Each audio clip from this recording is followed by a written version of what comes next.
অলোকেশ নন্দী নেতাজিনগর থানার সবথেকে পুরনো অফিসার এবং অন্যতম সম্মানীয় ব্যক্তি। তার রিটায়ারমেন্টের মাত্র 7 বছর বাকি। সারা জীবনে অসংখ্য কেস তিনি সলভ করেছেন। একসময় চাকরির নেশায় বিয়ে করার ভাবনা মাথা থেকে ত্যাগ করেছিলেন, কিন্তু শেষ পর্যন্ত বাবা মার জন্য বিয়েটা তাকে করতেই হয়। অনেকটা দেরিতে সংসার করেছিলেন, কিন্তু জীবনের এই পর্যায়ে এসে ব্যক্তিগত জীবনে যে তাকে এত বড় একটা বিপর্যয়ের সম্মুখীন হতে হবে সেটা কেউই ভাবতে পারেনি। ছোটবেলা থেকেই ডাউন সিনড্রোম আক্রান্ত ওর একমাত্র ছেলে নিতিন। ছেলেটা ব্রিলিয়েন্ট ছিল, কিন্তু স্কুল জীবন থেকেই র্যাগিংয়ের শিকার হয়েছে। তবে তার পাশাপাশি গড়ে তুলেছে আর্টের প্রতি তার অদম্য ইচ্ছে। জন্মগত প্রতিভা তো ছিলই, না হলে কি আর অত সুন্দর স্কাল্পচার বানাতে পারে। কিন্তু অঙ্কে ছিল তার দারুণ ভয়। দিনটা ছিল ক্লাস 10-এর টেস্টের অঙ্ক পরীক্ষা। সকাল থেকে রুমের দরজা না খোলায় দরজা ভেঙে দেখা যায় নিতিন বিছানার চাদর পাখায় বেঁধে সিলিং থেকে ঝুলছে। অলোকেশবাবু ব্যক্তিগতভাবে আপোষবিহীন অফিসার ছিলেন, ফলে স্থানীয় পার্টি ক্যাডারদের সাথে তার ঝামেলা লেগেই থাকত। এত বড় একটা মোক্ষম খবর, তাই তারা হাতছাড়া করেনি। পাড়ার লোকেই খবর পাঠিয়েছে সমস্ত মিডিয়াতে। দুপুরের মধ্যেই চারিদিকে ছেয়ে গেছে খবরটা। ডিপার্টমেন্ট থেকে সান্ত্বনা দেবে অলোকেশবাবুকে, নাকি কেসে তদন্ত করবে, তাই নিয়েই সকলে হিমশিম। অলোকেশবাবুর স্ত্রী রুক্মিণী দেবীও ভেঙে পড়েছে। সমস্ত পরিবারটার একেবারে নাজেহাল অবস্থা। মিডিয়ার প্রেশার আর হাজারো ঝঞ্ঝাটে ঠিকঠাক শোক প্রকাশ করারও ফুরসত নেই কারো। কখন যে বডি ময়না তদন্তের জন্য গেল, কখন যে সারা জীবন নিজে যা কাজ করে এসেছেন সেই সমস্ত প্রসিডিওর ফর্মালিটি ওনার ওপরেই হয়ে গেল। সেসব যেন ঠিক বোধগম্য হলো না অলোকেশবাবু। জীবনের সমস্ত দুঃখ, সমস্ত বিরহেরই একটা সময় থাকে। সেই সময়ের পর সবকিছু পাতলা হয়ে আসে। প্রকৃতির নিয়ম মেনে শূন্যস্থান থাকে না কোথাও। সবকিছুই একদিন না একদিন ভরাট হয়ে আসে। ধীরে ধীরে দিন কাটতে লাগলো। সমস্ত তদন্ত মারফত এটা নিশ্চিত হয়ে গেল যে ভীতি থেকে আত্মহত্যা। কাউকে দোষ দেওয়ার কিছু নেই। নিষ্ঠুর সত্যি এবং বাস্তবকে গ্রহণ করতে পারলে জীবনে বাঁচাটা অনেক সহজ হয়ে যায়। অলোকেশবাবু শক্ত মানুষ। সারা জীবন পুলিশে থাকতে অনেক মানুষের অনেক দুঃখ, অনেক কষ্ট, অনেক মারাত্মক পরিস্থিতির মধ্যে দিয়ে তিনি গিয়েছেন।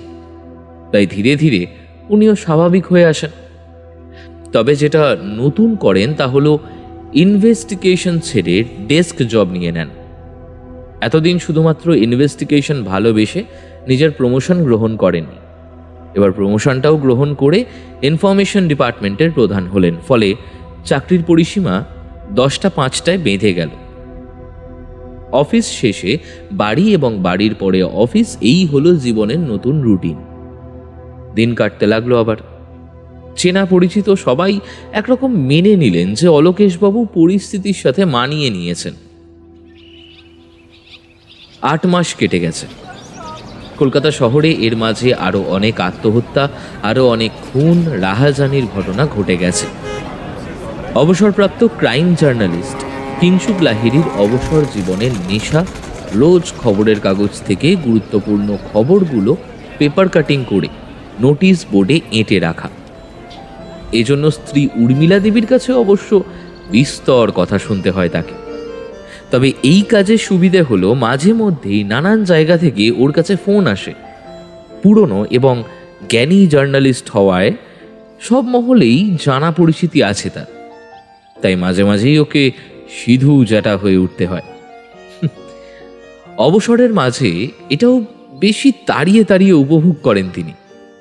তবে ইদানিং নোটিশ বোর্ডে সমস্ত পুরনো কাটিংগুলোকে খুলে ফেলে একই ধরনের কয়েকটা ঘটনার কাটিং, যেগুলো মাস 3 মধ্যে ঘটে গেছে, সেগুলোকে সাজাচ্ছিলেন। অভ্যাসবিলাসী এই মানুষটির অনেক অভ্যাসের মধ্যে এটি একটি অভ্যাস হলো যে সকালবেলা আয়েশ করে বউয়ের হাতে চা খেতে খেতে সিগারেট টানা। বয়সটা 60 পেরিয়েছে। উর্মিলা দেবী বারবার মানা করেছেন, সিগারেট এত খেও না, আর তার সাথে সারা দিন শুধু চা। শরীর বলে আর কিছু থাকবে না। এই ডাক্তার কতবার বলেছে পুরনো অভ্যেসগুলো ত্যাগ করতে হয় বয়সের সাথে সাথে। তবু কে কার কথা শোনে? নিজেকে বদলানোর বদলে পায়ের ওপর পা তুলে কিংসুকবাবু বলেছেন, সার তো হয়েই গেল, আর কত লোভ করবো এই নশ্বর শরীরের ওপর। তবে অবশ্য উর্মিলা দেবী অভিমান করেছেন। তবে মানুষটার ব্যবহার এত অমায়িক যে অভিমান করে থাকতে পারেন না উনি বেশিক্ষণ। সুতরাং অচিরেই আবার ভাব হয়েছে। তবে এই অমায়িক মিশুকে মানুষটারই রূপ বদল হয় যখন মাথার ভেতর বিশেষ কিছু একটা ঘুরপাক খেতে থাকে, বিশেষ করে ক্রাইম জাতীয় কিছু। তখন একটু খিটখিটে হয়ে যান ভদ্রলোক, অল্পতেই মেজাজ হারান। একেবারে চরিত্রের বিপরীত ধর্মী মানুষ হয়ে ওঠেন তিনি। সেরকমই আজকাল যেন ওনাকে একটু বেশি চিন্তিত মনে হয়। বেলা ঠিক 9:30টার সময় নিচের দরজায় বেল বাজে। আহিরিটলার এই পুরনো পৌরাণিক বাড়িটাতে সচরাচর এই সময়তে কেউ আসে না। একমাত্র মেয়ে বিয়ে করে নিউ ইয়র্কে সেটেল। আসা যাওয়ার মতো পরিজন বা প্রতিবেশীও তেমন কেউ নেই। তবু আজ নিয়মের ব্যতিক্রম ঘটল। উর্মিলা দেবী ঝটপট নিচে গিয়ে দরজা খুলতেই হাসি মুখে নমস্কার করলেন বীরেন্দ্র ভদ্র, লালবাজার স্পেশাল উইংসের একজন অন্যতম বুদ্ধিমান অফিসার। 40 বছর বয়সে আর 15 বছর বয়সী পুলিশি জীবনে অনেক বিচিত্র ঘটনা সাক্ষী থেকেছেন তিনি। অনেক জটিল কেস সলভ করেছেন, লালবাজারের স্পেশাল উইংসের অন্যতম কমান্ডিং পদে পোস্টিং পেয়েছেন। উর্মিলা দেবী এর আগে একবার দুবার দেখেছিলেন ভদ্রলোককে, তাই প্রতি নমস্কার করে ওপরে নিয়ে আসেন। ততক্ষণে চা সিগারেট শেষ করে চোখ বন্ধ করে রবীন্দ্রসঙ্গীত শুনছেন কিংসুক। উর্মিলা দেবীর সাথে বীরেন্দ্রবাবুকে দেখে এবার হই হই করে ওঠেন। উত্তেজনায় ভুলেই যান যে বীরেন্দ্র ইউনিফর্মে আছেন। কিংসুকের সাথে কথাবার্তা বলে উনি ডিউটি জয়েন করবেন। আরে বীরেন্দ্র যে, এসো এসো, কতদিন পরে দেখা দিলে ভাই। তা আজকাল এই বাড়িতেই পুরোনো দিনের মানুষটার কাছে কেউ সচরাচর তো আসে না। তুমিও তাদের ব্যতিক্রম নও। দুপুরে কিন্তু খাওয়া দাওয়া করে যাবে। কিংসুক বাবুর সামনে চেয়ারটা টেনে নিয়ে বসেন বীরেন্দ্র, হেসে বলেন, স্যার আপনার কাছে না আসলে কি আমাদের মতো অল্প বিজ্ঞ লোকগুলোর দিন চলবে? তবে এবারটার মতো ক্ষমা করতে হবে, আর্জেন্ট ডিউটি আছে, জয়েন করতে হবে স্যার। ঠিক কথা, ঠিক কথা। ইউনিফর্মে রয়েছো, তবে আজকে ছাড়তে পারি একটা শর্তে। একদিন কিন্তু সময় নিয়ে এসে কবজি ডুবিয়ে খেয়ে যেতে হবে। সে অবশ্যই আসবো। আর তাছাড়া আমার মন বলছে আপনার কাছে যাওয়া আসা এখন করতেই হবে। শুধু তাই নয়, আপনাকেও বোধহয় মাঝে মাঝে আমাদের সাথে যেতে হবে। ইনফ্যাক্ট আপনাকেই আগে এগিয়ে যেতে হবে, আমরা পিছনে পিছনে থাকবো। এবার কাঁচা পাকা ফ্রেম কাট দাড়িতে হাত বুলিয়ে মোটা কালো ফ্রেমের চশমাটা চোখ থেকে খুলতে খুলতে কিংসুকবাবু বলেন, হ্যাঁ, এই বয়সে কোনো অপরাধ করেছি বলে তো মনে পড়ছে না। এরকম শীতল কণ্ঠে অ্যারেস্ট ওয়ারেন্ট জারি করছো কেন? কোথায় গেলে গিন্নি? বীরেন্দ্রকে একটু চা খাওয়াও, নাহলে তো এবারে আমাকে কোমরে দড়ি বেঁধে একেবারে হাত করা বেঁধে নিয়ে যাবে। সেই পরিকল্পনাতেই এসেছে দেখছি। একেবারে হা হা করে হেসে উঠলেন বীরেন্দ্রবাবু। কি যে বলেন স্যার, আপনাকে নিয়ে যাওয়ার সাহস আছে নাকি? কিন্তু ওই যে বললাম, এবারে আপনি নিয়ে যাবেন আমাদের।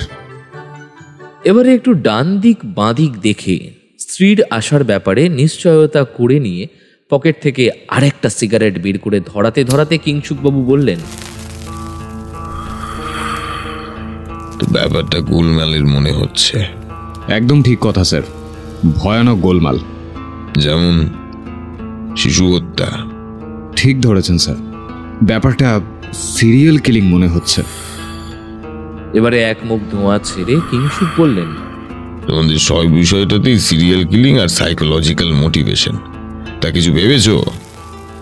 এবারে মুখ অন্ধকার করে বসে আছেন বীরেন্দ্রবাবু। কিংসুক বলেন, দেখো, আমারও মনে হয়েছে ব্যাপারটা ওরকম জাতীয় কিছু, তবে এখনই সিরিয়াল কিলিং বলে দাগিয়ে দেওয়া উচিত নয়। কিন্তু স্যার, এখনই যদি আমরা ব্যাপারটা নিয়ে ভাবতে না শুরু করি তাহলে এমনিতেই দেরি হয়ে গেছে। 6 মাসের মধ্যে 4টে স্কুল পড়ুয়া বাচ্চা মারা গেছে কলকাতা শহরে। এরপর আর বুঝতে পারছি। আমার সঙ্গে একটু এদিকে এসো তো। বলে সিগারেটটা ঝটপট শেষ করে অ্যাস্ট্রেতে গুঁজে বীরেন্দ্রবাবুকে নিয়ে নোটিশ বোর্ডের কাছে উঠে যান কিংসুকবাবু। এবার এটা একটু ভালো করে দেখো তো। হ্যাঁ। বীরেন্দ্রবাবু বড় বড় চোখ করে দেখেন। ঠিক একেবারে পুলিশ ডিপার্টমেন্টের মতোই অনুরূপ মার্কিং করে নোটিশ বোর্ডে পেপার কাটিং দিয়ে সাজিয়ে রেখেছেন 4টি স্কুল পড়ুয়ার সমস্ত বৃত্তান্ত এবং সম্ভাব্য মিলগুলো। রেহান পরাগ, বাড়ি বালিগঞ্জ ফাঁড়ি, Saint Lawrence high school, class 9। বাবা আরিয়ান পরাগ, ব্যাংক ম্যানেজার।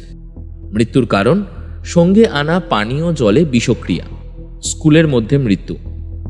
2 তনু মল্লিক, বাড়ি পার্ক সার্কাস, সাউথ পয়েন্টে, ক্লাস 10-এর ছাত্র। বাবা শাসমল মল্লিক, আর্মি অফিসার। মৃত্যুর কারণ ছুটির পরে বাড়ি ফেরার সময় কিছু একটা ফুটে যায় তার পায়ে, তার থেকেই শরীরে বিষক্রিয়ায় মৃত্যু। একদিন পরে কাগজে জানা যায় বিষটা ছিল নিউরোটক্সিন, অর্থাৎ কেউটের বিষ।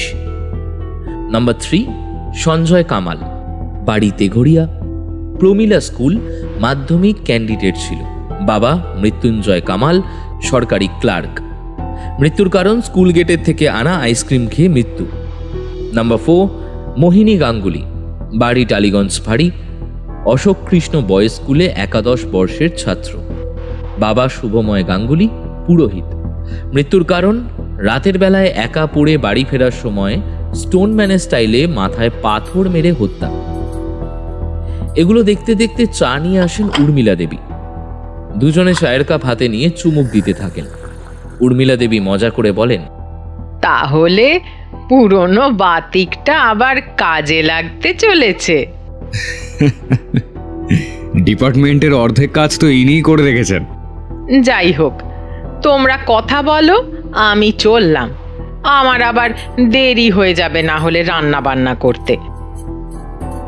উর্মিলা দেবী চলে যান। বীরেন্দ্রবাবু গম্ভীর হয়ে বলেন, এই জন্যই তো আশা স্যার আপনার কাছে। মনে হচ্ছে সিরিয়াল কিলিং, কিন্তু কি বীরেন্দ্র? প্রধান যেটা, মার্ডারগুলোর স্টাইলে কোনো ম্যাচ পাওয়া যাচ্ছে না। তাছাড়া বাচ্চাগুলো সব কলকাতার আলাদা আলাদা জায়গার, আলাদা আলাদা প্রোফাইলের, এমনকি আলাদা আলাদা বয়স এবং শ্রেণীর। যদি ওরা একই প্রোফাইলের হতো তাহলে কি করতে? এটা এস্টাবলিশ করতে, তাই তো, যে একজন গরিব বাপ হঠাৎ করে খেপে গিয়ে বড়লোক বাপেদের সন্তানদের হত্যা করছে, অর্থাৎ সেলফিশনেস থেকে ক্রাইম। না না না, মানে স্যার আসলে ঠিক বুঝতে পারছি না। এদিকে ওপর থেকে প্রতিনিয়ত চাপ আসছে, এরকমটা এর আগে কোনোদিন হয়নি। পরিষ্কার বলা হয়েছে যে সামনে ইলেকশন প্রেশার রয়েছে, এর মধ্যে যদি এই কেস সলভ না হয় তাহলে পুরো স্পেশাল ব্রাঞ্চ উইংসকে ভেঙে নতুন করে গড়া হবে। তাতে কার যে কি হবে কে জানে। তাতেও কোনো লাভ হবে না। মিল তো একটা আছে, যেটা তোমরা দেখতে পাচ্ছ না। কি স্যার? চায়ের কাপটা শেষ করে টেবিলের ওপর রেখে কিংসুকবাবু বলেন, ভিক্টিমোলজি। এরা প্রত্যেকেই ছাত্র, অর্থাৎ আমাদের খুনি শুধুমাত্র ছাত্রদের টার্গেট করছে। আর খুনটা সে করছে অত্যন্ত ঠান্ডা মাথায় এবং আলাদা আলাদা পদ্ধতিতে, অর্থাৎ যার ক্ষেত্রে যেমনটা সুবিধা হয় তেমনটা। মোট কথা, তার উদ্দেশ্য মার্ডার করা। কিন্তু কারণটা কি? সেটা তো এখনো বুঝতে পারিনি। সেটা বুঝতে গেলে ময়দানে নামতে হবে। স্যার, এই জন্যই তো আপনার কাছে আসা, কিন্তু আপনার কাছে যে এসেছি সেই বিষয়টা কাউকে এখনো জানাইনি। জানাবেও না। ঠিক আছে স্যার, আপনি যেমন বলবেন। তবে আপনাকে তদন্ত করতে হবে, যা প্রয়োজন হবে সমস্ত কিছুর সাহায্যের জন্য আমি প্রস্তুত আছি। বেশ, ঠিক আছে। ঠিক আছে স্যার, আমি আসছি। ডিউটি জয়েন করতে হবে। এসো, তবে এই বাচ্চাগুলো সম্বন্ধে যা জানতে পারো সবকিছু আমাকে পাঠাবে। হ্যাঁ, এদের ব্যাকগ্রাউন্ড, হিস্ট্রি, খুঁটিনাটি সবকিছু, এমনকি এদের রোজকার রুটিন পর্যন্ত। হ্যাঁ, বলা তো যায় না এরা আসলেই কেউ বাচ্চা নয়, কোথায় কি কাণ্ড ঘটিয়ে রেখেছে। গম্ভীর মুখে ঘাড় নাড়িয়ে চলে যান বীরেন্দ্র। কিংসুক বাবুর এখন ব্যালকনি আর ছাদের গাছগুলোর পরিচর্যা করার সময়। এটা তার দাদুর আমলের বাড়ি। বাবা বাড়িটার নাম রেখেছিলেন ছন্দনীর। আজ সেই ছন্দের অনেক জায়গাতেই ফাটল ধরেছে, ভাঙন ধরেছে কালের নিয়মে। গাছগুলোর পরিচর্যা করতে করতে কিংসুক বাবু শেষের কবিতা আবৃত্তি করছিলেন। কালের যাত্রার ধ্বনি শুনিতে কি পাও, তারি রথ নিত্য উধাও। জাগাইছে অন্তরিক্ষে হৃদয় স্পন্দন, চক্রে পৃষ্ঠ আধারের বক্ষ ফাটা তারার ক্রন্দন। ওগো বন্ধু, সেই দাবমান কাল জড়ায় ধরিল মোরে, ফেলি তার জাল তুলে নিল দ্রুত রথে, দুঃসাহসী ভ্রমণের পথে। তোমা হতে বহু দূরে মনে হয় অজস্র মৃত্যুরে মৃত্যু। মৃত্যু শব্দটায় গিয়ে থমকে দাঁড়ান কিংসুক বাবু। তারপর ঘরের ফাটলগুলো ভালো করে লক্ষ্য করতে থাকেন। উনি যে গাছগুলোর পরিচর্যা করছিলেন সেগুলো শখের গাছ, ভালোবেসে লাগানো পাতা বাহারি অথবা সুন্দর সুন্দর ফুলের সুদৃশ্য গাছ। কিন্তু যে গাছগুলো অনাদরে এই ঘরের ফাঁকে ফাঁকে ফাটলে হয়েছে, তারাই এই বাড়িটার ধ্বংসের কারিগর। ওদেরকেও দোষ দেওয়া যায় না, ওদেরও জন্মানোর একটা মোটিভ আছে। ওরা এই বিরাট অট্টালিকার মৃত্যু ত্বরান্বিত করছে, ধীরে ধীরে স্লো ডেথের দিকে এগিয়ে দিচ্ছে। ওনাকে এখন খুঁজে বের করতে হবে এই সোসাইটি নামক অট্টালিকার এইরকম কোনো গোপন ইট, কাঠ, পাথরের ফাঁকে গজিয়ে ওঠা এরকম এক অযাচিত গাছকে, যার বেড়ে ওঠার উপযুক্ত পরিবেশ সৃষ্টি করেছে হয়তো এই সামাজিক কোনো পরিবেশ পরিস্থিতি হয়তো তাকে ক্রিমিনাল বানিয়েছে, কিন্তু তার পরিচয় এখন ক্রিমিনাল, যেমন এই গাছগুলোর পরিচয়। রান্নাঘর থেকে বেশ কিছুটা নুন নিয়ে এসে ব্যালকনির দিকে গজিয়ে ওঠা একটা বট গাছকে গোড়া থেকে কেটে শিকড়ে নুন ফেলে দিয়ে নিঃশ্বাস ফেললেন কিংসুক বাবু। এই গাছটাকে আটকানো গেছে, কিন্তু অন্যগুলোকে আটকানোর অথবা একদমই না হতে দেওয়ার উপায় হচ্ছে এই বাড়িটাকে ভেঙে ফেলে নতুন ঝকঝকে বাড়ি তৈরি করা, কারণ এই বাড়িটাই ওদের আদর্শ পরিবেশ। এই সমাজকে ভেঙে নতুন সমাজ ব্যবস্থা গড়ে তোলা সম্ভব নয়, যা হবে তাই পুরনোর ওপরই নতুন পলিশ। সুতরাং এরকম আগাছা গজিয়ে উঠবেই, সে যতই কেটে নুন দেওয়া হোক না কেন। তার জন্য বীরেন্দ্রদের মতো সাফাই কর্তাদের দরকার, আর তারাও যখন ফেল করবে তখন ডাক আসবে কিংসুক বাবুর মতো কারোর। এই কাজ চলতেই থাকবে, এর কোনো শেষ নেই। দুপুরের পরে ফোন করেন বীরেন্দ্রবাবু। ফোনটা রিসিভ করতেই ওপার থেকে কণ্ঠস্বর ভেসে আসে। খবর পাওয়া গেছে স্যার। কি খবর শুনি? 4টে বাচ্চার মধ্যে রেহান আর সঞ্জয় একসাথে সাঁতার শিখত। তনু, সঞ্জয় আর মোহিত একই জায়গায় অঙ্ক করতে যেত। জায়গাটা কোথায়? গড়িয়াহাটের কাছে একজন প্রাইভেট অঙ্কের শিক্ষক। নাম? জয়ন্ত হালদার। কিন্তু স্যার, 3জনও তো আলাদা আলাদা ক্লাসের ছাত্র ছিল। আচ্ছা ঠিক আছে, আমি দেখছি। তুমি জয়ন্ত হালদারের যোগাযোগের ঠিকানাটা আমাকে পাঠাও তো। এক্ষুনি স্যার। কলটা কাটার সঙ্গে সঙ্গেই হোয়াটসঅ্যাপে একটা মেসেজ আসে। তাতে জয়ন্ত হালদারের বাড়ির সাথে টিউশনের ঠিকানা এবং ফোন নাম্বারও দেওয়া আছে। সঙ্গে একটা এক্সেল ফাইলে কোন কোন দিনে কোন কোন সময় ওনার টিউশনের ব্যাচ থাকে তার সম্পূর্ণ তালিকা দেওয়া রয়েছে। কিংসুকবাবু দেখলেন আজ বুধবার, আর 2 ঘন্টার মধ্যেই একটা ব্যাচ ছুটি হবে। সঙ্গে সঙ্গে জামা প্যান্ট পরে প্রস্তুত হয়ে বেরিয়ে পড়লেন নিচে। ওনার বাড়িটা একটু ভেতরের দিকে। উত্তর কলকাতার বনেদি পাড়ার সঙ্গে কিংসুকবাবুর পাড়ার বিশেষ মিল আছে, যদিও পাড়াটা পুরোপুরি বনেদি নয়। অবশ্য আজকাল পুরোপুরি বনেদি বলে কিছু হয়ও না। গলিটা পার করে একটা ট্যাক্সি নিয়ে গড়িয়াহাটের ঠিকানাটা বলে দেন উনি। 40 মিনিটের রাস্তায় প্রায় 1 ঘন্টায় পৌঁছয় গাড়িটা। তাতে অবশ্য বিশেষ কোনো ক্ষতি হয় না। আরও প্রায় 1 ঘন্টা পরে টিউশন ব্যাচ শেষ হবে। জয়ন্তবাবুর অঙ্কর ক্লাসের ছাত্রছাত্রীরা চলে গেলে কিংসুকবাবু ভেতরে আসেন। তখনও ভেতরে চেয়ারের টেবিলে বসে রয়েছেন শিক্ষক জয়ন্তবাবু। জয়ন্তবাবুর বয়স 30-এর মধ্যে, ইয়াং এবং সুন্দর দেখতে। জয়ন্তবাবু কিংসুককে ছাত্রের গার্জেন ভেবে ভুল করলেন। বললেন, এখন তো বছরের মাঝামাঝি, এই মুহূর্তে আমি কোনো ছাত্রছাত্রী ভর্তি নিচ্ছি না। কিংসুক তাতে অমায়িক হেসে বললেন, নমস্কার জয়ন্তবাবু, আমি কাউকে ভর্তি করতে আসিনি জয়ন্তবাবু, বরং আপনার কাছে পড়তো এমন 3টি ছাত্রের বিষয়ে একটু খোঁজ খবর নিতে এসেছি। পড়তো মানে? অবাক হয়ে তাকালেন জয়ন্তবাবু। সামনে রাখা সারি বাঁধা স্টুডেন্ট ডেস্কগুলোর একটাতে বসেন কিংসুক। বলেন, আমি তনু, সঞ্জয় আর মোহিতের বিষয়ে খোঁজ নিতে চাইছি। এবার অবাক হলেন জয়ন্তবাবু। আপনি কি পুলিশের লোক? বলতে পারেন, না হলে আর আপনার কাছে আসবো কেন বলুন?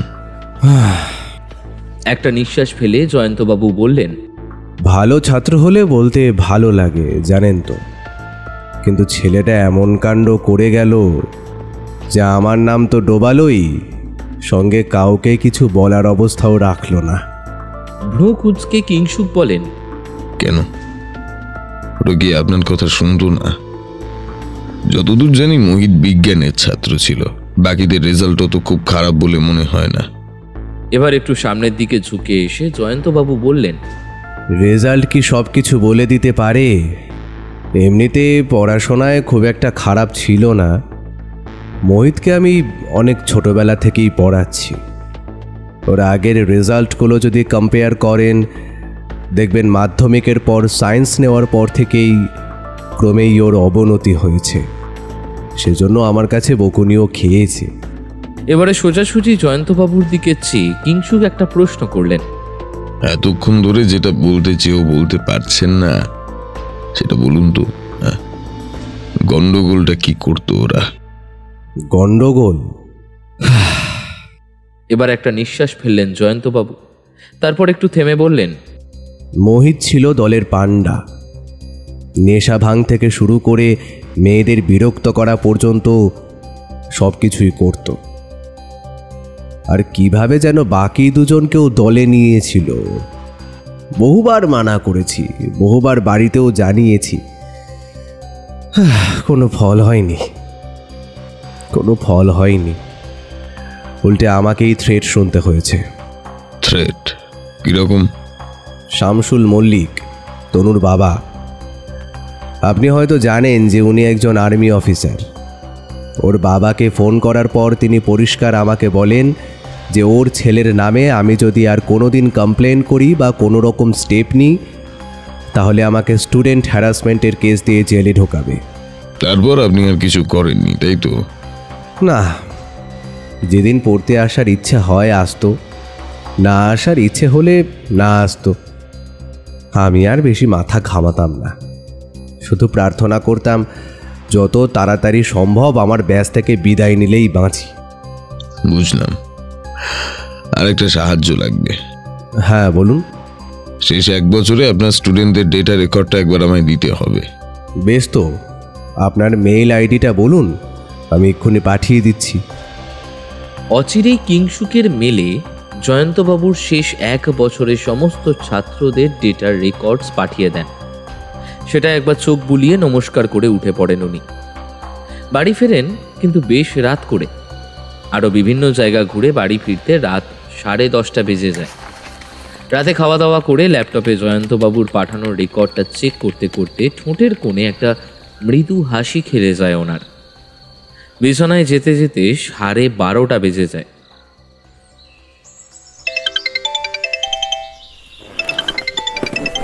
পরদিন সকাল 6টায় বীরেন্দ্রর ফোনে ঘুম ভেঙে যায় কিংসুকের। ফোনটা ধরতেই উল্টো দিক থেকে উত্তেজিত কণ্ঠস্বর, স্যার আবারও একটা কেস। মুখটা কঠিন হয়ে আসে কিংসুকের। কোথায়? কালীঘাট মিলন সংঘ। কিভাবে? ক্লাস 9-এর ছাত্র সেক্রেটারি অমল কৃষ্ণ বাবুর ছেলের মৃত্যু। টিউশন থেকে বাড়ি ফেরার সময় রাস্তায় কেউ ভিড়ের মধ্যে কিছু ইনজেক্ট করে দেয় ঘাড়ের কাছে। এখনো পর্যন্ত বিষয়টা সম্বন্ধে জানা যায়নি। ঠিক আছে, আমি পৌঁছচ্ছি। ঝটপট ফ্রেশ হয়ে জামা কাপড় বদলে নেয় কিংসুক। তাড়াতাড়ি গলির রাস্তাটা পার করে ক্যাব বুক করে পৌঁছাতেও প্রায় 40 মিনিট লেগে যায়। ততক্ষণে পুলিশ জায়গাটাকে ঘিরে ফেলেছে। অমলবাবু এলাকার গণ্যমান্য ব্যক্তি এবং সরকার পক্ষের একজন অন্যতম স্থানীয় সমর্থক। ভবানীপুর থানার ওসি মিথিলেশ লাহিড়ী মিডিয়া প্রেসারে ততক্ষণে জর্জরিত। অমলবাবুর বাড়ির সামনে গম্ভীর মুখে দাঁড়িয়ে রয়েছেন বীরেন্দ্রবাবু। কিংসুকবাবুকে আসতে দেখেই এগিয়ে এলেন। কাল রাতে চেতলা ক্রসিংয়ের সিগন্যালে ঘটনাটা ঘটে। স্থানীয় থানা হয়ে আমাদের কাছে এসে পৌঁছতে মাঝরাত হয়ে যায় খবরটা। স্থানীয়রাই উদ্ধার করে সরকারি হাসপাতালে নিয়ে যায়। হাসপাতাল থেকে মৃত ঘোষণা করলে পুলিশ বডি মর্গে পাঠায়। তাহলে এখানে তো তেমন কিছুই করার নেই। না মানে ঠিক আছে, এদিকেরটা তোমরা দেখে নাও, আমি একটু আসছি। হ্যাঁ, ঘটনাস্থলে সিসি ক্যামেরা ফুটেজগুলো একটু ভালো করে দেখবে। বলে সঙ্গে সঙ্গেই একটা গাড়ি ভাড়া করে চেতলা ক্রসিংয়ের দিকে চলে যান কিংসুকবাবু। সেখানে চিন্তিত মনে কয়েকবার একই সিগন্যাল দিয়ে রাস্তা পার হন। তারপর গাড়ি ধরে চলে যান সোজা লালবাজার। ইনফরমেশন উইংসের নির্মলেন্দু ঝা ওনার চেনাশোনা। অল্প বয়সী ছেলে, পরিচয় হয়েছিল যার সূত্রে সেই অফিসার রঙ্গলাল বোস এখন কার্শিয়াংয়ে পোস্টিং। একটা জটিল কেসে কিংসুকবাবুর বুদ্ধিমত্তার পরিচয় পেয়ে ছেলেটি বলেছিলেন, স্যার, যে কোনো রকম সহায়তার জন্য আমার কাছে শুধু একবার আসবেন, হ্যাঁ, সাধ্যের বাইরে গিয়ে সাহায্য করার চেষ্টা করব। তখন নির্মলেন্দুর বয়স ছিল 28। সে প্রায় 5 বছর আগের কথা। মাঝখান দিয়ে 5টা বছর কেটে গেছে এবং আরও যে অভিজ্ঞ এবং পাকাপোক্ত হয়ে উঠেছে নির্মলেন্দু, সে কথা বলাই যায়। হলুদ ট্যাক্সিটা আধ ঘন্টার মধ্যে পৌঁছে যায়। ভাগ্য ভালো রাস্তায় আজ বিশেষ তেমন জ্যাম নেই। কিংসুকবাবু যখন লালবাজারে নামলেন তখন ঘড়িতে কাঁটায় কাঁটায় 10টা। পরিচয় দিয়ে তিনি ইনফরমেশন উইংসে যেতেই পারতেন, কিন্তু করলেন একেবারে উল্টো। একটা চিরকুটে সই করে গেটের অফিসারকে দিয়ে নিজের চায়ের দোকানে বসে চা আর ডিম টোস্ট খেতে লাগলেন। কিছুক্ষণ পরেই দৌড়াতে দৌড়াতে রাস্তা পার হয়ে ফর্মাল ড্রেস আর চোখের সানগ্লাস লাগিয়ে যে ছেলেটি এলো, সেই নির্মলেন্দু। নির্মলেন্দুকে দেখে খুশি হলেন কিংসুকবাবু। হাসতে হাসতে বললেন, তোমার উন্নতি হয়েছে দেখছি। স্যার, এত বছর পরে আপনি যোগাযোগ করলেন, মানে কিছু দরকার ছিল নাকি? পাউরুটি দাঁতে কামড়ে পকেট থেকে আরও একটা চিরকুট বের করে হাতে ধরিয়ে দিলেন। চিরকুটটা ট্যাক্সিতে বসা অবস্থাতেই লিখেছিলেন। চিরকুটটা পড়ে চোখ থেকে সানগ্লাসটা খুলে একবার ভালো করে তাকালো নির্মলেন্দু। তারপর হাসতে হাসতে বলল, কোনো চিন্তা করবেন না স্যার, সব হয়ে যাবে। হয়ে যাবে বললে হবে না, তাড়াতাড়ি হতে হবে। কতক্ষণের মধ্যে দিতে পারবে? দুপুরের দিকেই স্যার, এক্ষুনি গিয়ে জোগাড় করছি। মনে রেখো, কাকপক্ষীতেও যেন ট্রেন না পায়। মনে থাকবে স্যার, একদম। চলো, ব্রেকফাস্ট করবে, এসো। না স্যার, মানে বাড়ি থেকে করেই এসেছি। ঠিক আছে, তুমি এখন যাও, না হলে উদ্দেশ্য বানচাল হওয়ার সম্ভাবনা রয়েছে। আচ্ছা স্যার, আচ্ছা আচ্ছা। বলে চোখে সানগ্লাস লাগিয়ে আবারও চলে যায় নির্মলেন্দু। তারপর 2টো ডিম টোস্ট খেয়ে আর 2 গ্লাস চা পান করে সকালের ব্রেকফাস্টটা সেরে নেন কিংসুক। তারপর সোজা চলে যান বালিগঞ্জ ফাঁড়ি, ব্যাংক ম্যানেজার আরিয়ান পরাগবাবুর বাড়ির কাছে। এখান থেকে ঢিলছোড়া দূরত্বে ওনার ব্রাঞ্চ। কিছুক্ষণ বাড়ির সামনে একটা কদম গাছে হেলান দিয়ে দাঁড়িয়ে থেকে তারপর বেসরকারি ব্যাংকটির ব্রাঞ্চটিতে যান। গিয়ে দেখেন ম্যানেজার বাবু তখন সমস্ত টিম মেম্বারদের সাথে মিটিং করতে ব্যস্ত। দরজা ভেতর থেকে লক। সুতরাং এই ব্রাঞ্চে অ্যাকাউন্ট না থাকা সত্ত্বেও ডেস্ক অফিসারের সাথে একটা ঝামেলা পাকিয়ে এমনভাবে ম্যানেজারের নজরাধীন হয়ে গেলেন যে ম্যানেজার বাধ্য হয়ে মিটিং বন্ধ করে ওনাকে ডেকে পাঠালো। ভেতরে ঢুকতে ঢুকতে উনি বললেন, নমস্কার, আপনার ব্রাঞ্চে অযাচিত ঝামেলা পাকানোর জন্য দুঃখিত। আপনি কে? একটা চেয়ার টেনে নিয়ে এসে বসতে বসতে জবাব দেন কিংসুকবাবু। আপনার পুত্রের কি কি বদগুণ ছিল আপনার কি জানা আছে? কি বলছেন কি আপনি? আমি পুলিশের লোক, নেশা থেকে শুরু করে র্যাগিং কোনো কিছুই তো বাদ ছিল না। আপনার নাম? কিংসুক লাহিড়ী। কিংসুক বাবু, আপনি বোধহয় ভুলে যাচ্ছেন যে আমার ছেলে মারা গেছে। তাকে নিয়ে আপনার কাছ থেকে এরকম ধরনের কোনো কমেন্ট আমি আশা করি না। না আশা করাটাই স্বাভাবিক, তবে ছেলে বেঁচে থাকা অবস্থায় যদি একটু নজর দিতেন তাহলে বোধহয় ঘটনাটা এড়ানো যেত। মানেটা আপনি পরিষ্কার করে বললে আমার একটু সুবিধা হতো। ভুলে যাবেন না, আপনার ছেলের মৃত্যুটা কোনো সাধারণ মৃত্যু নয় এবং কোনো সাধারণ খুনও নয়। খবর হয়তো রাখছেন যে এরকম ধরনের মৃত্যু এখন শহরে হয়েই চলেছে, আর এটা বন্ধ করা আমাদের দায়িত্ব। বলছি, ছেলের সম্বন্ধে যা জানেন কোনো কিছু লুকোবেন না, তাহলে হয়তো আপনার ছেলের মতো আরো অনেকের প্রাণ বাঁচানো যাবে।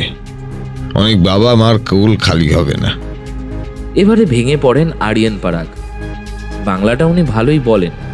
কিছুক্ষণ চুপ করে ধীরে ধীরে বললেন, ছোটবেলা থেকেই রেহানকে আদর যত্ন দিয়ে বড় করেছি। আমার বদলির চাকরি ছিল, এখন অবশ্য পার্মানেন্ট। তবে কলকাতায় এসে ছেলেটা আরো বিগড়ে গেল। দার্জিলিং থেকে আমরা সোজা কলকাতায় আসি। প্রতিনিয়ত প্রায় ওর স্কুল, প্রাইভেট টিউশন থেকে নানান রকম নালিশ আসত। কিছু বললেও কথা শুনতো না। এদিকে পড়াশোনাটা মোটামুটি ঠিকই চালাচ্ছিল। ভেবেছিলাম হয়তো আরেকটু বড় হলে ঠিক হয়ে যাবে, কিন্তু তার মধ্যেই কি নেশা করতো? আমি ওর ব্যাগ থেকে একবার গাঁজা পেয়েছিলাম। ঠিক আছে, আপনার ফোন নাম্বারটা দিন। যেদিন ডাকবো, যেখানে ডাকবো চলে আসবেন। ধন্যবাদ, পরিচয় হয়ে ভালো লাগলো। বেরিয়ে আসে কিংসুক। একজন সন্তানহারা পিতাকে এর থেকে বেশি ঘাঁটাতে ওর ইচ্ছে করে না। সারাদিন ধরে শহরের আরো 3টে জায়গায় এভাবে ঘুরে বেড়ানো নি। প্রত্যেকের কাছ থেকে জানতে পারেন যে মৃত ছেলেগুলো প্রত্যেকেই কেউ গাঁজা, কেউ ড্রাগস অথবা কেউ নারীর নেশায় আসক্ত ছিল। তার ফলে প্রত্যেকেরই শর্ট টেম্পারের লক্ষণ ছিল। বাড়ি ফিরতে আজও বেশ রাত হয়ে যায়। স্বাভাবিক কারণেই উর্মিলা দেবীর ধৈর্যের বাঁধ এবার ভাঙে। আজ যখন 11:15টার সময় বাড়ি ঢুকলেন কিংসুকবাবু, তখন উর্মিলা দেবী প্রায় রণমূর্তি ধরলেন। আর যেন তোমাকে কখনো ডিপার্টমেন্ট থেকে কেস নিতে না দেখি। আহা, এরকম ভাবে বলছো কেন? তুমি আমাকে কথা দিয়েছিলে যে রিটায়ার হওয়ার পরে আর এই সব ঝামেলার মধ্যে যাবে না। রোজ রোজ আমি এই রকম চিন্তায় থাকতে পারবো না। কেসটা প্রায় সলভ হয়েই এসেছে। হ্যাঁ, একটুখানি শুধু মিসিং লিঙ্ক আছে, ব্যাস ওইটুকুই। তোমার মিসিং লিঙ্ক গুলি মারি। কাল থেকে যদি দেরি করে আসো তাহলে নিজের রান্না নিজে করে খাবে। এরপর আর স্ত্রীর সাথে তর্ক করা চলে না। বাথরুমে গিয়ে তাড়াতাড়ি হাত মুখ ধুয়ে খেতে বসে যান কিংসুকবাবু। এরপর 2 দিন কেটে যায়। এর মধ্যেই নির্মলেন্দুর পাঠানো একটা বিশেষ হাজিরা তালিকা দেখে সমস্ত কিছু ছক কষে ফেলেন কিংসুকবাবু। 3 দিনের মাথায় ঠিক বিকেল 5:30টার সময় নির্মলেন্দুর আবার ফোন আসে। পাখি উড়ে গেছে স্যার। আর এক মুহূর্ত বিলম্ব করেন না কিংসুকবাবু। ফোনটা কেটেই সঙ্গে সঙ্গে ঘুরিয়ে ফোন লাগান বীরেন্দ্রবাবুকে। হ্যালো, হ্যাঁ স্যার বলুন। ইমিডিয়েট কয়েকজন সাধারণ পোশাকের পুলিশ মোতায়েন করো টালা প্রত্যয়ের আশেপাশে।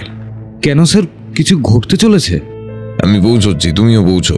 তবে হ্যাঁ, তোমাকে বিশেষভাবে চিনে ফেলার সম্ভাবনা রয়েছে অপরাধীর। যাদের পাঠাবে তারা যেন ব্রিলিয়ান্ট এবং নতুন হয়, অর্থাৎ যারা খুব একটা ডিপার্টমেন্টের বিখ্যাত মুখ নয়। ভালো হয় যদি লালবাজার থেকে না পাঠাও। নিজেকে যতটা আড়ালে রাখবে ততই ভালো। আমি ঠিক ব্যবস্থা করেই যাব। ফোনটা রেখেই জামা কাপড় বদলে বেরিয়ে পড়েন। বহুদিন পর আলমারি থেকে নিজের পুরনো মেকআপ বক্সটা আবার বের করেন। তার মধ্যে উপযুক্ত কাপড় জামা সমেত সবকিছু রাখা রয়েছে। সেখান থেকে একটা বিশেষ পোশাক পরে ঝটপট বেরিয়ে পড়ে। আজ আর ট্যাক্সি করে যাওয়া সম্ভব নয়। বাসে করে রওনা হন গন্তব্যের দিকে। বাসের ভরসায় কিংসুকবাবুর পৌঁছতে টালা প্রত্যয় অঞ্চলটা সাধারণ পোশাকের পুলিশেরা ঘিরে ফেলে। কন্ট্রোল রুম থেকে অভিজ্ঞ অফিসারেরা চোখ রাখেন সিসিটিভি ক্যামেরায়। তখন ঠিক সন্ধে 6:30। বাস থেকে একজন কুলি মজুর নেমে এসে রাস্তার ধারের একটা দোকান থেকে এক বান্ডিল বিড়ি কিনে খেতে খেতে ফুটপাতে এসে বসে। তার ঘোলাটে মোটা ফ্রেমের চশমার ভেতর চোখ দুটো আতিপাতি করে খুঁজছে এদিক ওদিক। কোনো কিছুই তার দৃষ্টি এড়োচ্ছে না। হঠাৎ তার চোখে পড়ে রাস্তার ওদিকে অটোরিকশায় বসে থাকা একটা লোকের দিকে। মিনিট 10 মধ্যে লোকটা লাফিয়ে নেমে পড়ে রাস্তায় আর প্রায় চিৎকার করে ওয়াকি টকিতে বলে, গেম ওভার, আর একটা খুন হয়েছে রাসবিহারীতে। সঙ্গে সঙ্গে কুলি মজুরের পোশাকে লোকটা লাফিয়ে ওঠে।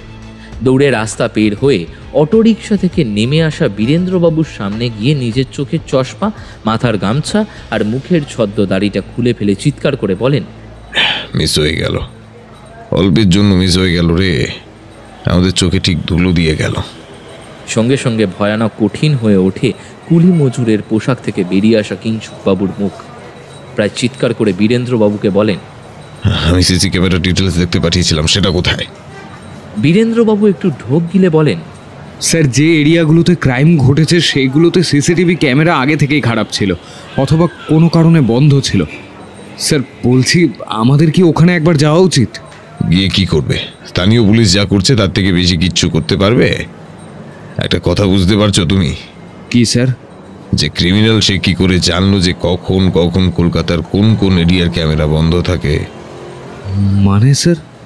মানে সর্ষের মধ্যে ভূত, ক্রিমিনালকে পকেটে করে নিয়ে ঘুরছে। আমিও ঠিক এই ভুলটাই করছিলাম, আর সেই জন্যই আরো একটা বাচ্চার জীবন গেল। ততক্ষণে বাকি অফিসারদের দল এসে গেছে। কিংসুকবাবু এবার সকলকে এক জায়গায় করে একটা বিশেষ আদেশ দেন। বলা যায় গোপনে একটা টিম গঠন করেন আর প্রত্যেককে আলাদা আলাদা দায়িত্ব দিয়ে দেন। এই দলের কমান্ডিং পজিশনে রাখেন বীরেন্দ্রবাবুকে। তারপর বীরেন্দ্রবাবু নতুন নিহত হওয়া ছেলেটার কাছে পাঠিয়ে নিশ্চিন্ত মুখে ফিরে আসেন বাড়িতে। বাড়িতে উর্মিলা দেবী ভয়ানক উত্তেজনা নিয়ে অপেক্ষা করছিলেন। বিয়ের পর থেকে এতগুলো বছর এই উত্তেজনাতেই ওনার সম্পূর্ণ জীবনটাই কেটেছে। কিংসুকবাবু বাড়িতে ঢোকার সঙ্গে সঙ্গে ওনার মুখ দেখেই উর্মিলা দেবী বললেন, এত নিশ্চিন্ত দেখাচ্ছে তোমাকে? খবরে তো আরও একটা ঘটনা দেখাচ্ছে। ঢোলা প্যান্টের পকেট থেকে একটা থলি বের করে স্ত্রীর হাতে দিতে দিতে বলেন, ইয়েস ম্যাডাম, কেস সলভড। যদিও এখনো রিভিল করিনি, ফাইনাল ক্লাইম্যাক্স কাল হবে। তুমি তো কেস গোটানোর আগে পার্টি করো না? করি না, কিন্তু এটা ভিন্ন ব্যাপার। বয়স হচ্ছে, আবার কবে এরকম আনন্দের দিন আসবে, কবে আবার এরকম আনন্দ করে খেতে পারবো জানি না তো। তাই আজ একটু ভালো করে কষিয়ে খাসির ঝোল বানাও আর বাঁশকাঠি চালের ভাত রান্না করো। উর্মিলা দেবীর স্বামীর এহেন ব্যবহার দেখে নিশ্চিন্ত হন। বুঝতে পারেন যে অভিজ্ঞ মানুষটি রহস্যের জাল গুটিয়ে এনেছেন। সেদিন রাতে বিছানায় যাওয়ার আগে ফোন আসে বীরেন্দ্রবাবুর। হ্যালো স্যার, আপনি যা বলেছিলেন একদম ঠিক। প্রত্যেকেই একেবারে কাটায় কাটায় একই খবর জানিয়েছে। ঠিক আছে, আমি তোমাকে একটা লিস্ট পাঠাচ্ছি। তুমি ওদের প্রত্যেককে কাল ফোর্ট উইলিয়ামের পাশে মিলেনিয়াম বিল্ডিংয়ে বেলা 10টার সময় ডাকবে, আর কিছু একটা এক্সকিউজ দিয়ে ডেকে আনবে আমাদের স্পেশাল গেস্টকে। খবরদার কেউ যেন বুঝতে না পারে। হাসতে হাসতে বীরেন্দ্রবাবু বলেন, নিশ্চিন্ত থাকুন স্যার, বুঝতে পারবে না। ফোন কেটে নিশ্চিন্তে ঘুমাতে যান কিংসুকবাবু। পরদিন সকালে স্ত্রীকে শুধুমাত্র নিজের জন্য রান্না করতে বলে ব্রেকফাস্ট করে বেরিয়ে যান কিংসুকবাবু।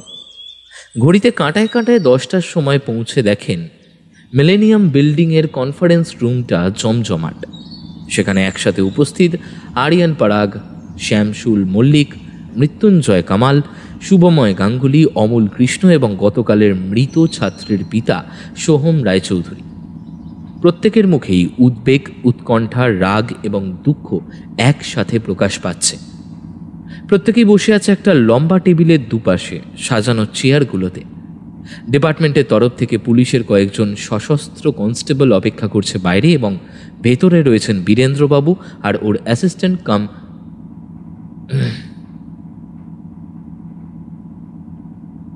ডিপার্টমেন্টের তরফ থেকে পুলিশের কয়েকজন সশস্ত্র কনস্টেবল অপেক্ষা করছে বাইরে, এবং ভেতরে রয়েছেন বীরেন্দ্রবাবু আর ওর অ্যাসিস্ট্যান্ট নির্মলেন্দু এবং এক বিশেষ ব্যক্তি অলোকেশ নন্দী, ডাউন সিনড্রোমে আক্রান্ত আত্মহত্যা করা ছাত্র মৃত নিতিনের বাবা, যিনি কিনা পুলিশ ডিপার্টমেন্টের একজন দক্ষ অফিসার। অনেকক্ষণ ধরেই একটা মৃদু উত্তেজনার পারদ ক্রমশ চড়তে চড়তে ঘরের ভেতরের বাতাসটা ভারী করে তুলেছে। রুমে পৌঁছে চোখ থেকে চশমাটা খুলে কিংসুকবাবু বলতে শুরু করেন। আপনারা সবাই আশা করি আমাকে একবার না একবার দেখেছেন, শুধুমাত্র অমল এবং সোহম বাবু ছাড়া। আমার নাম কিংসুক লাহিড়ী। পেশায় পত্রিকা অফিসের রিটায়ার্ড পার্সন হলেও ডিপার্টমেন্টের তাগিদে আমাকে এই কেসের দায়িত্ব নিতে হয়েছে। যাই হোক, নির্মলেন্দু, তুমি আমাকে ফাইলটা দাও তো। বলার সঙ্গে সঙ্গে নির্মলেন্দু নীল রঙের একটা ফাইল এগিয়ে দেয়। ফাইলটা খুলে অলোকেশ বাবুর হাতে ধরিয়ে দিয়ে বলেন, আপনি ততক্ষণ এটা ভালো করে দেখুন, আমি কয়েকটা কথা বলিনি। বলে সকলের উদ্দেশ্যে বলতে শুরু করেন। আপনাদের খারাপ লাগলেও কয়েকটা কথা এখানে আমার বলা জরুরি। যদিও আমি ডাক্তার বা মনোরোগ বিশেষজ্ঞ নই, তাও বলছি, এবং বলছি অভিজ্ঞতা থেকে। ক্রাইমের ভাবনা মানুষের খুব অন্তর্নিহিত একটি ব্যাধি। মানুষ যাত্রা যে খুব শান্তশিষ্ট এমনটা তো নয়। তাই বলছি, যে কোনো কারণে মানুষের ভেতরের সেই লুকোনো জন্তুটা যদি একবার জেগে ওঠে, তখন আর করার কিচ্ছু থাকে না। প্রায় আপনাদের প্রত্যেকের সঙ্গে আমি ব্যক্তিগতভাবে কথা বলে জেনেছি যে এই অল্প বয়সের মধ্যেই আপনাদের সন্তানেরা কেউ ড্রাগ এডিক্ট ছিল, কেউ ছিল বন্ধুদের পাল্লায় পড়ে উন্মাদ, আবার কেউ এফটিজিং এর মতো গর্হিত কাজও করত। অথচ বলতে লজ্জা নেই, আপনাদের বেশিরভাগের কাছেই তাদের স্কুল এবং তাদের প্রাইভেট শিক্ষকদের কাছ থেকে বারবার নালিশ আসা সত্ত্বেও আপনারা আপনাদের ছেলেদের প্রশ্রয় দিয়েছেন। কেন দিয়েছেন? তার কারণ আপনাদের হাতে ক্ষমতা আছে, আর নিজেরা মনে করেছেন যে সেই ক্ষমতার যোগ্য উত্তরসূরি হবে আপনাদের ছেলেরা। আর সেই পূজারী গাঙ্গুলি বাবু, আপনি বোধহয় অসহায় পড়েছিলেন, তাই তো? এবারে পুরোহিত শুভময় গাঙ্গুলি হাউ হাউ করে কেঁদে ওঠেন, বলেন, স্যার, আমি গরিব মানুষ, ছেলেকে অনেক কষ্ট করে পড়াশোনা শেখাচ্ছিলাম, কিন্তু সেটা যে এভাবে নষ্ট হয়ে যাবে ভাবতে পারিনি। আমি অনেক চেষ্টা করেছিলাম, কিন্তু পারিনি স্যার, পারিনি। আর আপনাদের এই না পারাটাই এত বড় একটা ক্রাইমের জন্ম দিয়েছে। ছোটবেলা থেকে নিজেদের কষ্ট হলেও ওদের হাতে সব কিছু তুলে দিয়েছেন। ক্রাইসিস কি একেবারেই বুঝতে দেননি। তারপরে কি হয়েছে? ওরা নেশা আর বন্ধু বান্ধবদের সঙ্গে পড়ে নিতিনের মতো একটা ট্যালেন্টেড ডাউন সিনড্রোমে আক্রান্ত স্পেশাল বাচ্চাকে দিনের পর দিন র্যাগিং করে গেছে। কখনো কেউ করেছে সাঁতারের ক্লাসে, কখনো করেছে টিউশনের ক্লাসের বাইরে, কখনো করেছে স্কুলে, না হলে করেছে অন্য জায়গায়। কখনো দল বেঁধে করেছে, কখনো একা করেছে, মোট কথা করেছে। এবারে ফাইল থেকে মুখ তুলে কটমট করে তাকালেন অলোকেশ বাবু। সেদিকে পাত্তাও না দিয়ে কিংসুকবাবু বলে চললেন, অমল এবং সোহম বাবু, আপনাদের ছেলেরা তো অলোকেশ বাবুর ছেলের সঙ্গে একই স্কুলে পড়তো। সঙ্গে সঙ্গে অমলবাবু এবং সোহমবাবু ভূত দেখার মতো করে অলোকেশ বাবুর দিকে তাকালেন।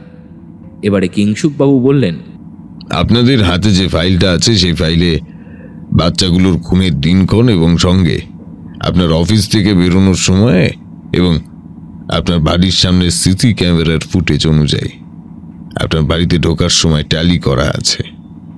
কিছু বলবেন নাকি ওই বিষয়ে? গম্ভীর হয়ে অলোকেশ বাবু বললেন, কোইন্সিডেন্স। বেশ ভালো কোইন্সিডেন্স বলতে হয়, আর না হলে কি কলকাতার কোন কোন জায়গাতে কোন কোন সময় সিসিটিভি ক্যামেরা বন্ধ থাকে এবং কারা কারা আপনার ছেলেকে উত্ত্যক্ত করতো তাদের সম্পূর্ণ ডিটেলস বের করে প্রায় ছাপ না রেখে এত সুন্দর করে পারফেক্ট ক্রাইম করা যায়?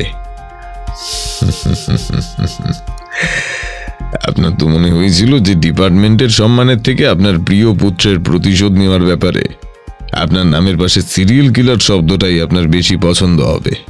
কি বলতে চাইছেন? কি খুনগুলো আমি করেছি? আপনার কাছে কোনো পাকা প্রমাণ আছে? উল্টো পাল্টা বলছেন আমার নামে। চিৎকার করে লাভ নেই অলোকেশ বাবু, কারণ প্রমাণ আমার কাছে আছে। কি প্রমাণ শুনি? মোট দুটো ঘটনার ফিঙ্গারপ্রিন্ট পাওয়া গেছে। খুনি অনেক সাবধানী হওয়া সত্ত্বেও প্রথম এবং শেষ ঘটনায় তার ফিঙ্গারপ্রিন্ট দুটো পরস্পরের সঙ্গে ম্যাচ করেছে। আর খুব আশ্চর্যজনকভাবে এই দুটো ফিঙ্গারপ্রিন্টই আপনার। প্রথম কেসে ভিকটিমের জলের বোতলটা দ্বিতীয়বার স্ক্যানিং করে একটা ফিঙ্গারপ্রিন্ট পাওয়া গেছে, আর শেষেরটাই তো পরিষ্কার পাওয়া গেছে। এই বিষয়ে কি বলবেন? এবারে উত্তপ্ত হয়ে উঠলেন অলোকেশবাবু। জানেন, আপনি ডিপার্টমেন্টে আমার একটা সম্মান আছে, আর আপনি আমাকে সিরিয়াল কিলার বলছেন? তা আপনি যখন বলছেন না, এবারে আমি একটু বলি, আপনি শুনুন। প্রথম বাচ্চাটার উপর নজর রেখেছিলেন আপনি অনেক দিন ধরেই। ইনফ্যাক্ট আপনি একটা শিকারের লিস্ট বানিয়ে নিয়েছিলেন, আর ভেবে চিনতে নিজের প্রমোশনটাও নিয়েছিলেন। সেই রকমই একটা ডিপার্টমেন্টে যেখান থেকে আপনি খুব ভালো করে অবজারভেশন চালিয়ে যেতে পারেন। সুতরাং সবকিছুই ছিল আপনার নখদর্পণে। ওরা কখন কোথায় যায়, কি করে, সব কিছু জানতেন। এভাবেই ট্র্যাক করে একদিন স্কুলে যাওয়ার সময় ভিকটিমের সঙ্গে এক অটোতে চড়ে বসেন। কোনো রকম ভাবে কথার ছলে আপনি ওর জলের বোতলটা নিয়ে বিষ মিশিয়ে দিলেন। তারপর যা হওয়ার সেটাই ন্যাচারালি হলো। আর কালকের ঘটনাটায় আমরা আপনার একটা জালে ফেঁসে গিয়েছিলাম। আপনি লক্ষ্য করেছিলেন যে ডিপার্টমেন্টের নজর অন্য জায়গায় রয়েছে, তাই নির্দ্বিধায় আপনি আপনার শেষ শিকারটা করলেন। অথবা বলা যায় যে নিজে ইচ্ছাই করে ডিপার্টমেন্টের নজর অন্য জায়গায় ঘুরিয়ে রেখে নিজের রাস্তা পরিষ্কার করে নিলেন। কিন্তু কি হলো? আমাদের অ্যারেস্ট ওয়ারেন্ট এখনো এলো না। চুপ করে মাথা নিচু করে বসে রইলেন অলোকেশবাবু, কোনো প্রতিবাদ করলেন না। কিছুক্ষণ পর অজস্র হিংস্র চোখের সামনে একটু থেমে থেমে তিনি বললেন, ওয়ারেন্ট তোমরা পরে ইস্যু করো, আমাকে নিয়ে চলো, আমি যেতে রাজি আছি। বীরেন্দ্রবাবুর ডাকে বাইরে থেকে দুজন কনস্টেবল চলে এসেছিল। তারা সবাই মিলে অলোকেশবাবুকে ধরে নিয়ে দরজা দিয়ে বেরিয়ে যাচ্ছিলেন। এমন সময় কিংসুকবাবু আবার আটকালেন। দাঁড়ান। এবারে চেয়ার ছেড়ে উঠে দাঁড়িয়ে বললেন, শুধুমাত্র ফিঙ্গারপ্রিন্ট দিয়ে কি খুন প্রমাণ হয়? এবারে সবাই হতবাক হয়ে তাকালেন কিংসুকবাবুর দিকে। একজন তদন্তকারী অফিসারের ফিঙ্গারপ্রিন্ট অসাবধানে থেকে যেতে পারে? কিংসুকবাবুর কথায় অবাক হয়ে বীরেন্দ্রবাবু বললেন, মানে কি বলছেন স্যার? মানে এটাই যে এই যে শান্তশিষ্টভাবে তোমাদের কাছে ধরা দিয়ে দিল এই লোকটা, এই খুনগুলো করেনি। মানে আরো একবার গুছিয়ে বলছি তোমাদের। প্রথম 4টে ঘটনার কথা ছেড়ে দিলাম, শেষের 2টো ঘটনার সঙ্গে আমার অবস্থানটা কোনোদিন মিলিয়ে দেখার চেষ্টা করেছো? মানে কি বলছেন স্যার? ঠিক বলেছি। তোমাদের টালায় অপেক্ষায় রেখে আমি খুব ঠান্ডা মাথায় বাসে চেপে রাসবিহারী থেকে খুনটা করে আসি। হ্যাঁ, তার প্রমাণ আছে। তোমাদের ক্যামেরা কোথায় কোথায় কাজ করে, কখন কাজ করে না, সেসব জানতে আমার বিশেষ সময় লাগে না। তবে আমার প্রমাণ এই যে। পকেট থেকে নিজের স্মার্টফোনটা আনলক করে টেবিলে রাখেন কিংসুকবাবু। ভিডিওগুলো দেখতে দেখতে সবাই অবাক হয়ে যায়। প্রত্যেক ভিডিওতেই মোবাইলটা জামার পকেটে রাখা রয়েছে, আর ক্যামেরা অন করে অথবা কখনো সেলফি মোডে হাতে রেখে। ভিডিওগুলোতে পরিষ্কার রেকর্ড হয়েছে কিংসুকবাবু কখনো অন্ধকার গলিতে একটা ছেলেকে ভুলিয়ে ভালিয়ে নিয়ে গিয়ে পাথর দিয়ে মারছেন, অথবা কোনোটায় স্মার্টলি একটা ছোট ইঞ্জেকশন পুশ করে দিয়ে চলে যাচ্ছেন। এমনকি অটোতে জলের বোতলে বিষ মেশানোটা পর্যন্ত আছে। সবাই এবার অবাক বিস্ময়ে তাকালো কিংসুকবাবুর দিকে। ছলো ছলো চোখে অলোকেশবাবু বললেন, এটা কেন করলেন কিংসুকবাবু? বললাম তার কারণ সঠিক অপরাধীর শাস্তি পাওয়া দরকার, এবং অপরাধের কারণগুলো সবারই জানা দরকার। ফ্যাকাশে মুখে বীরেন্দ্রবাবু বললেন, কি কারণ?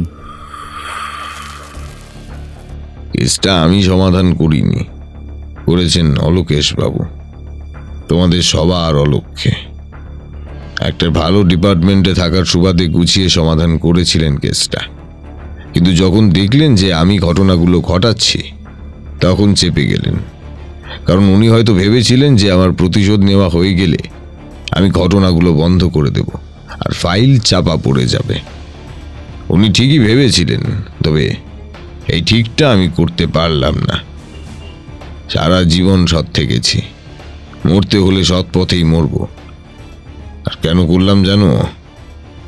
তোমরা আমার যে মেয়ে বিয়ে করে আমেরিকায় সেটেল থাকার কথা জানো, সে আসলে আজ থেকে 18 বছর আগে গুজরাটে একটা ইঞ্জিনিয়ারিং কলেজে পড়ুয়া থাকাকালীন র্যাগিং এর শিকার হয়ে আত্মহত্যা করে। মনের ভিতরে বিষের বাষ্প জমেই ছিল। এতদিন পরে সেটা উস্কে দিল অলোকেশ বাবুর ছেলের ঘটনাটা। ব্যাস, মাঠে নেমে পড়লাম।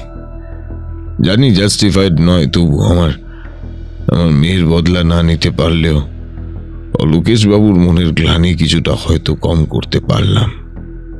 সঙ্গে বাড়িয়ে দিলাম অজস্র পিতামাতার মনের গ্লানি। সমাধান খোঁজার পথ আমি দেখাতে পারিনি, আমি শুধু আমার মনের অন্ধকার দিকটার বহিঃপ্রকাশ করেছি। এই পথ সমাধানের নয়, সমাধানের পথ খোঁজার দায়িত্ব তোমাদের। আমি শুধু তাড়াতাড়ি আমার সেই মরা মেয়ের কাছে গিয়ে একটু শান্তি পেতে চাই। তোমরা তো এই পৃথিবীতে থাকবে, পারলে র্যাগিং জিনিসটাকে এই দুনিয়া থেকে মুছে দিও। চলো, আমায় নিয়ে চলো। কিংসুকবাবুর জেল হওয়ায় মাস তিনেকের মাথায় সরকার এবং সুযোগ্য জেল প্রহরীদের চোখে ধুলো দিয়ে কোনো এক অজ্ঞাত উপায়, কোনো এক অজ্ঞাত বিষক্রিয়ায় জেলের ভেতরেই মৃত্যু হয় কিংসুকবাবুর। আইন তাকে শাস্তি দিতে পারেনি, সমাজের চোখেও সে ঠিক প্রমাণিত হয়নি। শুধু সে কয়েকটা প্রশ্নচিহ্ন রেখে গেছে, যা আজও মানুষকে ভাবায়। উর্মিলা দেবীও আর এই জগতে নেই। কিংসুকবাবুর ঘটনা জানাজানি হওয়ার পর তিনিও আত্মহত্যা করেছেন গলায় দড়ি দিয়ে। শুধু যেদিন কিংসুকবাবু মারা গেলেন, সেদিন অলোকেশবাবু বাড়ি ফিরে গিয়ে গিন্নিকে বলেছিলেন, মিশন কমপ্লিটেড।